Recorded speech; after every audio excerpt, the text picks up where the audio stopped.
Welcome to MojoPlays. Today, we're looking at the best weapons in Assassin's Creed games. Death comes for you now! Is anything stronger than the Apple of Eden? For this list, we'll be looking at the more interesting and iconic weapons rather than the most powerful.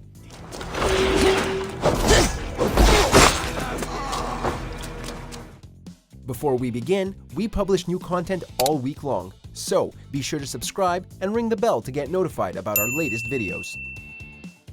Bow of Light, Assassin's Creed Origins. Anubis, Lord of the Dead. Did that crazy old fool poison me? You can't unlock this weapon to use in the rest of the game, unfortunately, but it's still a whole lot of fun in the one level in which it's Bayek's only way to defend himself. During a hallucination, Bayek sees a representation of Apep, a chaos deity in Egyptian mythology that appears as a gigantic, deadly snake. In myth, Ra, the sun god, fights Apep every night, and as long as Ra defeats Apep, the sun will rise the following day. Bayek ends up imbued with the power of Ra and is given this Bow of Light as well as infinite golden arrows.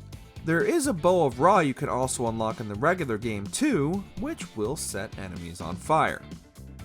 The Eagle, Assassin's Creed Unity.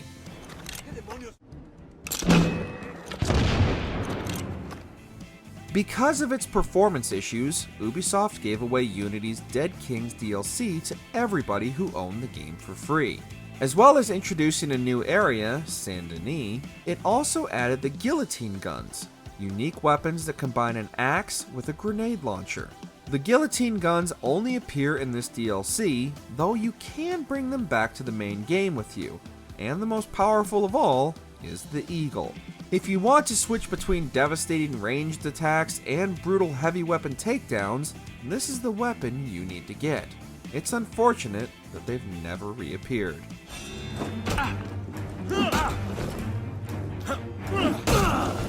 Assassin Tomahawk, Assassin's Creed 3.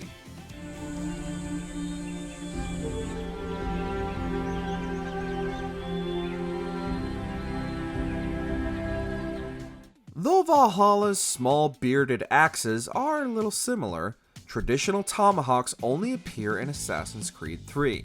Originally a simple tool, tomahawks became a famous weapon used by Native Americans, and as such, Connor wields one. After completing his training, he'll automatically unlock the Assassin Tomahawk, which has a blade resembling the Assassin logo. It may not be a rare weapon, nor is it the best tomahawk in the game, but it's a reliable tool that you can easily use for the entire game. It also has a unique place within the lore as a symbol of Connor's indigenous roots. The Living One, Assassin's Creed Origins.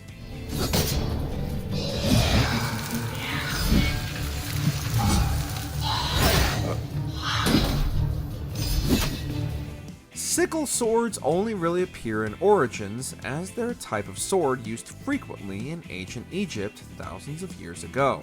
This particular one is the best sickle sword in the game, and an extremely fun weapon to wield because of its speed and appearance since it has a curved black blade.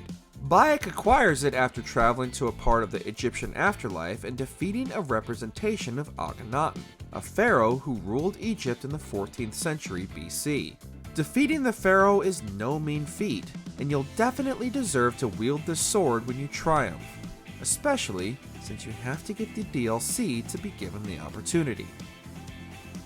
Mjolnir, Assassin's Creed Valhalla. It burns! Harvey?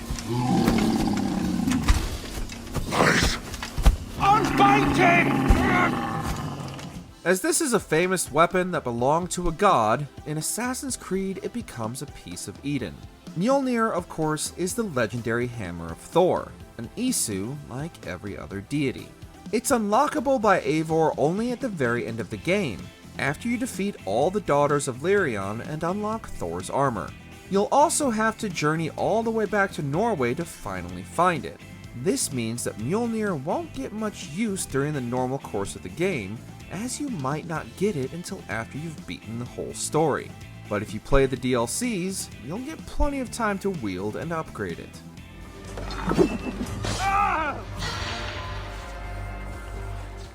World's Greatest Cane Sword, Assassin's Creed Syndicate. This weapon may take the longest to unlock of any of them in Syndicate because you've got to reach maximum loyalty with Associate Robert Topping. The only way to do this is to win every single fight club and every carriage lap race, which can be tedious, but it's all worth it to get your hands on this level 10 cane sword. All the cane swords are a lot of fun, and like all the other Syndicate weapon types, they were never to be seen again in any subsequent releases. The concealed blades really did exist in Victorian Britain and give a very authentic feel to the brutal combat system.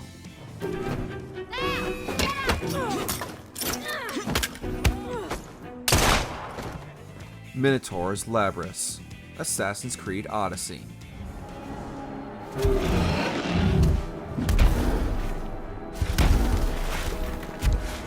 This huge two-headed axe is the weapon used in combat by the legendary Minotaur, trapped for eternity in the mythical labyrinth beneath King Minos' ancient palace on Crete. Cassandra ventures into the labyrinth to fight the Minotaur, which is actually an Isu experiment gone rogue.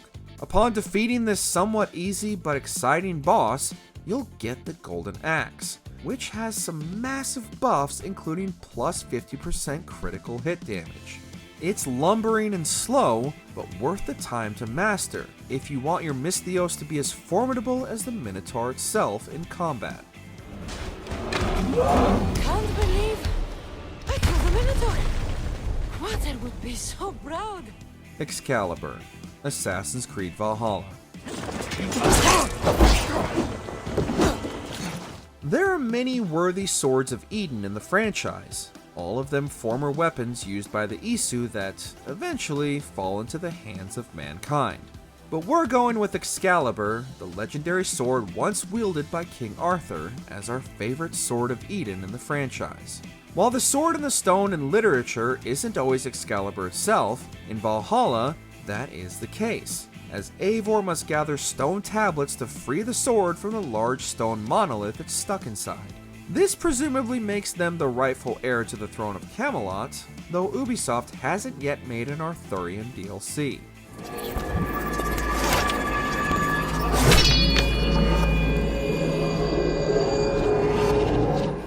The Hidden Blade, Assassin's Creed series.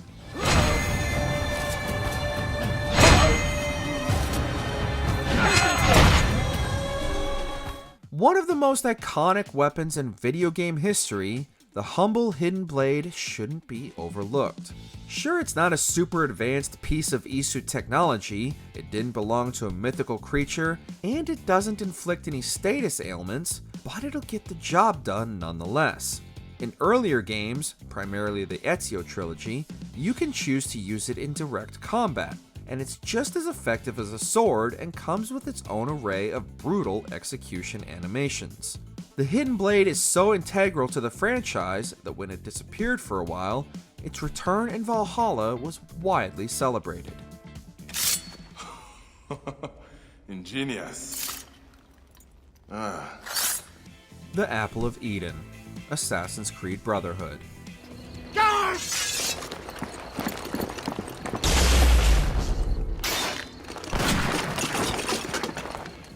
Despite the Apple of Eden's constant presence in the series as its primary MacGuffin, we've only been able to wield it as a weapon in Assassin's Creed Brotherhood. Ezio uses it to escape St. Peter's Basilica at the beginning, and again to hunt down Cesare once he reacquires it. He then seals it away, believing that no human should wield such power. Hence why we rarely, if ever, see the Assassin Brotherhood use the pieces of Eden for anything beyond the many swords of Eden.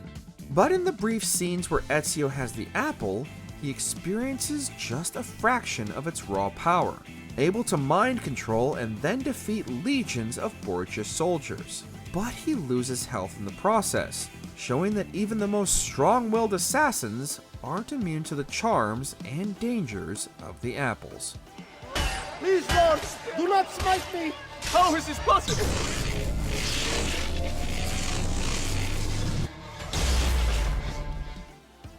Check out these other great clips from MojoPlays, and be sure to subscribe and ring the bell to get notified about our latest videos.